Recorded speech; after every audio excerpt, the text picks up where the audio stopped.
வணக்கம். மாலை முரசு செய்திகளை விரிவாக பார்ப்பதற்கு முன் தலைப்புச் செய்திகளை பார்க்கலாம்.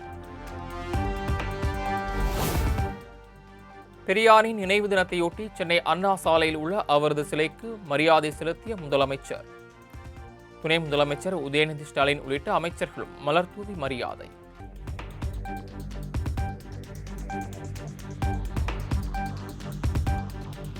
பெரியார் எனும் பெருஞ்சூரியனை திருடவும் முடியாமல் தின்று செரிக்கவும் முடியாமல் திண்டாடும் பகைவர் கூட்டத்தின் வஞ்சக எண்ணங்களை வீழ்த்திட ஒற்றுமை உணர்வோடு நின்றால் என்றும் வெற்றி நமதே. பெரியார் நினைவு நாளையொட்டி முதலமைச்சர் மு.க. ஸ்டாலின் எக்ஸ் தள பதிவு.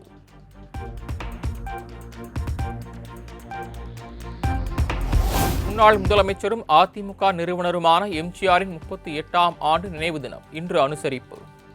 சென்னை மெரினாவில் உள்ள அவரது நினைவிடத்தில் மலர் வளையம் வைத்து பொதுச் செயலாளர் எடப்பாடி பழனிசாமி மரியாதை.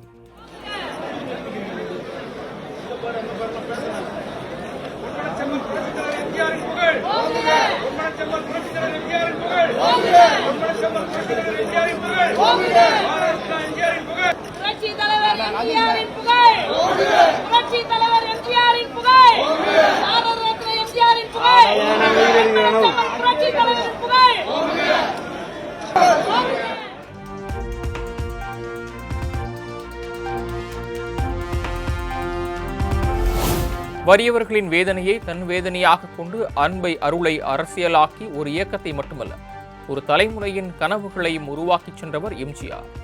திராவிட இயக்கத்தின் திரைமுகமாய் எளிய மக்களிடம் கொள்கைகளை கொண்டு சேர்த்த பேராளுமை என அதிமுக பொதுச் செயலாளர் எடப்பாடி பழனிசாமி எக்ஸ் தள பதிவு.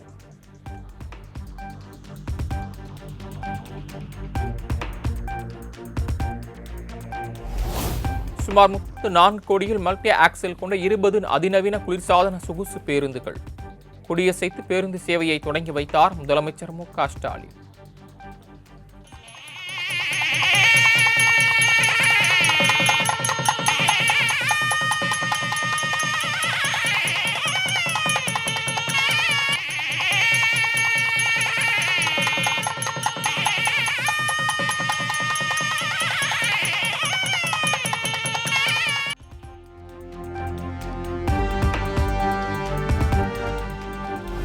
அமெரிக்க நிறுவனத்தின் ப்ளூபர்ட் தொலைத்தொடர்பு செயற்கைக்கோளுடன் விண்ணில் பாய்ந்தது LVM-3 M6 Baahubali rocket.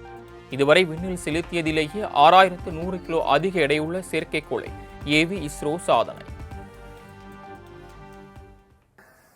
1-0.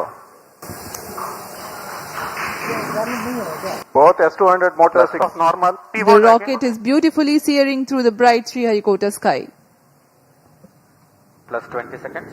LVM-3 M6 rocket का सफलतापूर्ण उत्थापन द्वितीय प्रमोचन मंच से और अपनी उद्दिष्ट कक्षा की ओर बढ़ चला है. விண்ணில் செலுத்தப்பட்ட அமெரிக்க நிறுவன செயற்கைக்கோள் வெற்றிகரமாக நிலைநிறுத்தம். புவி தாழ்த்தப்பட்ட பாதையில் ப்ளூபர்ட் 6 செயற்கைக்கோள் நிலைநிறுத்தப்பட்டதாக இஸ்ரோ தகவல்.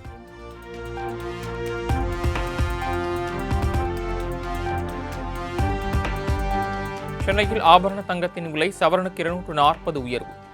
ஆபரண தங்கம் விலை 1 கிராம் 12,800 ரூபாய்க்கு, சவரன் 1,02,400க்கு விற்பனை.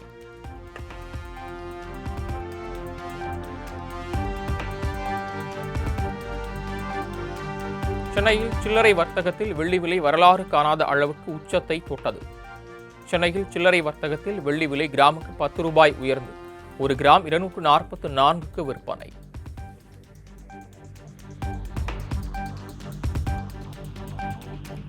அதிமுக பாஜக இடையிலான முதற்கட்ட தொகுதி பங்கீட்டு பேச்சுவார்த்தை நிறைவு.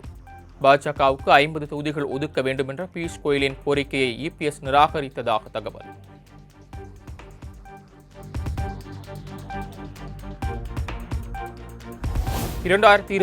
தேர்தலில் அதிமுக 170 தொகுதிகளில் போட்டி. பாஜக மேலிட பொறுப்பாளர் பியூஷ் கோயலிடம் திட்டவட்டமாக தெரிவித்ததாக எடப்பாடி பழனிசாமி தகவல்.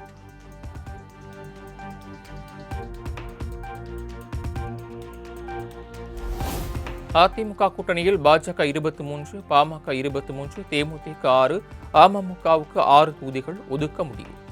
OPS அணிக்கு 3 தொகுதிகள், மற்ற சிறிய கட்சிகளுக்கு தலா 1 தொகுதி என முடிவு செய்து பட்டியலை வழங்கியதாக தகவல்.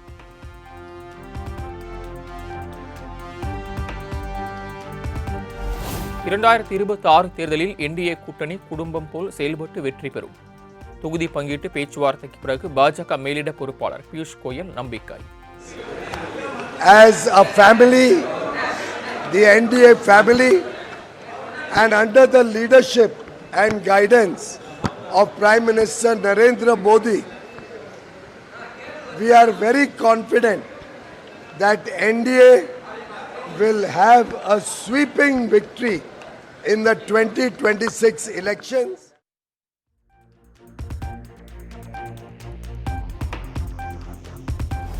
திமுக ஆட்சியை அகற்ற அதிமுக பாஜக இணைந்து செயல்படும் என அதிமுக பொதுச் செயலாளர் எடப்பாடி பழனிசாமி உறுதி. தொகுதி பங்கீட்டு முதல் பேச்சுவார்த்தை சுமூகமாக நடந்ததாகவும் பேட்டி. அடுத்த ஆண்டு நடைபெறுகின்ற தமிழகத்தில் நடைபெறுகின்ற சட்டமன்ற பொதுத் தேர்தலில் அனைத்து இந்திய அண்ணா திராவிட முன்னேற்ற கழகம், பாரதிய ஜனதா மற்றும் தேசிய ஜனநாயக கூட்டணியில் அங்கம் வைக்கின்ற கட்சிகள் ஒருங்கிணைந்து மக்கள் ஒரு திமுக ஆட்சி அகற்றப்பட வேண்டும். அதற்கான திட்டங்களை நாங்கள் இப்பொழுது ஆரம்ப கட்ட பேச்சுவார்த்தை நடத்துகின்றோம்.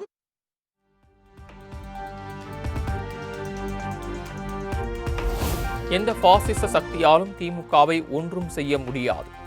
சென்னையில் நடைபெற்ற கிறிஸ்துமஸ் விழாவில் முதலமைச்சர் மு.க. ஸ்டாலின் பேச்சு. ஜனநாயகத்தில் இந்த வலிமைமிக்க சக்திகள் ஒன்று சேர்ந்து மக்களும் ஆதரவாக இருக்கும்போது எந்த பாசிச சக்திகளாலும் ஒன்றும் செய்ய முடியாது. உங்களுக்கு துணையா திராவிட முன்னேற்ற கழகமும் மதச்சார்பற்ற முற்போக்கு கூட்டணியும் உறுதியாக இருக்கும்.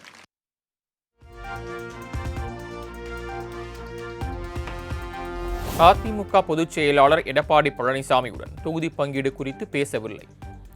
சென்னையில் நடைபெற்ற பேச்சுவார்த்தை குறித்து பாஜக மாநில தலைவர் நயினார் நாகேந்திரன் பேட்டி. பேசியிருக்கோம். முதல் முறையாக இன்னைக்கு வந்திருக்காங்க, அதை சந்தித்து நாங்கள் கொஞ்சம் பேசியிருக்கோம். தொகுதி பங்கீடு பேசப்பட்டதா? இல்லை, தொகுதி பங்கீடு விஷயமா எதுவும் பேசலை. இன்னைக்கு முதல் கட்டமாக இந்த கள நிலவரம் எப்படி இருக்குன்னு கேட்டாங்க. நாங்கள் சொன்னோம் மீடியாலாம் ரெடியாக இருக்கு,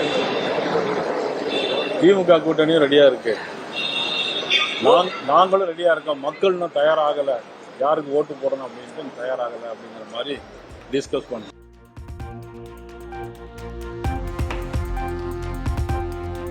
கிண்டி மக்கள் மாளிகையில் ஆர்.என். ரவியுடன் மத்திய அமைச்சர் பியூஷ் கோயல் சந்திப்பு.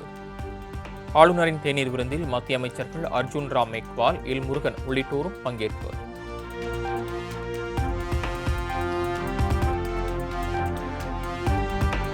சென்னை வேப்பேரியில் தனது ஆதரவாளர்களுடன் முன்னாள் முதலமைச்சர் OPS தீவிர ஆலோசனை. 2026 தேர்தலில் கூட்டணி அமைப்பது தொடர்பு முக்கிய முடிவுகள் எடுக்கப்பட்டதாக தகவல்.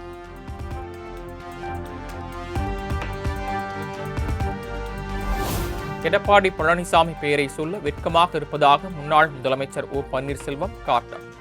அதிமுக எனும் மாபெரும் இயக்கத்தை படு பாதாளத்தில் தள்ளிவிட்டுள்ள EPS-க்கு வரும் தேர்தலில் சரியான பாடத்தை புகட்ட வேண்டும் எனவும் பேச்சு.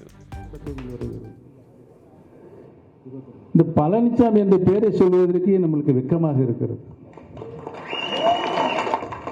இந்த மாபெரும் இயக்கத்தை படு பாதாளத்தில் இன்னைக்கு தள்ளி வைத்து இன்றைக்கு அனைத்து இந்திய அண்ணா முன்னேற்ற கழகத்தில் இருக்கின்ற அனைத்து தொண்டர்களும் வெம்பி வெதுங்கி என்ன செய்வதென்றே திக்கும் காடிக்கொண்டிருக்கிறார்கள். அந்த நிலையை உருவாக்கிய பழனிசாமிக்கு வருகின்ற காலங்களில் நாம் சரியான பாடத்தை புகட்ட வேண்டும் என்பதுதான் இந்த வரலாறு.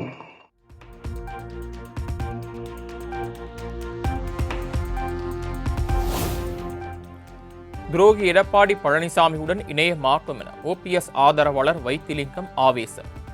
OPS என்ன முடிவெடுத்தாலும் அதற்கு கட்டுப்படுவோம் எனவும் உறுதி. அதிமுக இருந்தால் நாம் ஒன்றிணைவோம். எடப்பாடி இருக்கும் வரை அதிமுகவில் நாம் இணைய போவது இல்லை. எடப்பாடியை வீழ்த்துவதுதான் நமது குறிக்கோள்.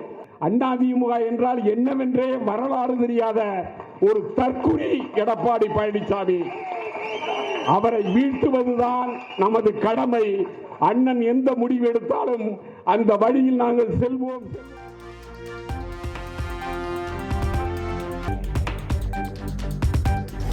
விளையாட்டு வீரர்களும் இளைஞர்களும் அரசியலுக்கு வர வேண்டும். திருச்சியில் நடைபெற்ற நிகழ்ச்சியில் மக்கள் நீதி மய்யம் கட்சித் தலைவர் கமல்ஹாசன் அழைப்பு. அதை மீட்டெடுக்க வேண்டும். ஒவ்வொரு துறையிலும் இளைஞர்கள் வர வேண்டும். ஸ்போர்ட்ஸ் மட்டுமல்ல, அரசியலிலும் கல்வியிலும் கல்வி கற்பிப்பவர்களிலும் இளைஞர்கள் வர வேண்டும். அனுபவம் பாடம் சொல்லும், ஆனால் இளமை வேகம் சொல்லும்.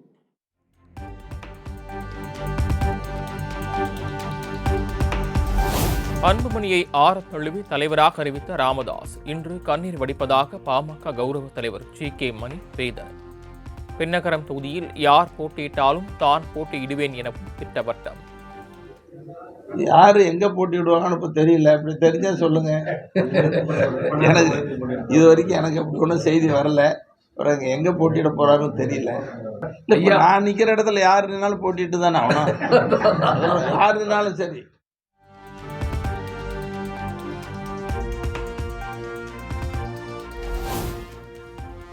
குறைபனி பொழிவு காரணமாக நீலகிரி மாவட்டத்தில் புதிய சுற்றுலா தலமாக மாறியுள்ள தலைகுந்தா பகுதி சுற்றுலா பயணிகள் அதிக அளவில் படையெடுப்பதால் போக்குவரத்து ஸ்தம்பித்தது.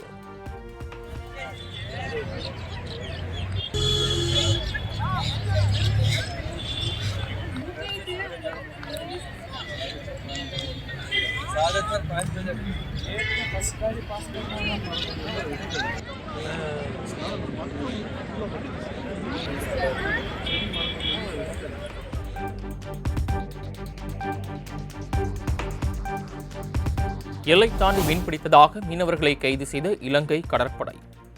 மீனவர்களை விடுவிக்க கோரி ஒரு நாள் வேலைநிறுத்த போராட்டத்தில் ஈடுபட்டுள்ள மீனவர்கள்.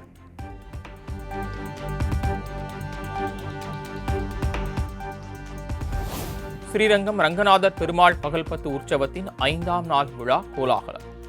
சிவப்புப்பட்டு சௌரிக்குண்டை அலங்காரத்தில் எழுந்தருளி பக்தர்களுக்கு காட்சியளித்த நம்பெருமாள்.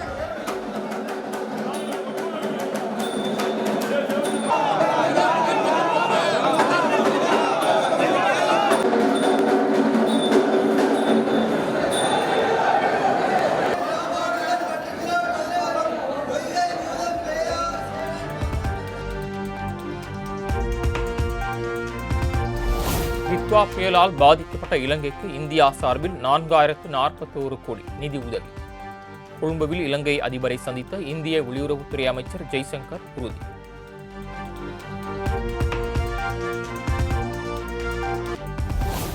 இலங்கை அணிக்கு எதிரான 2வது T20 கிரிக்கெட் போட்டியில் இந்திய அணி அபார வெற்றி.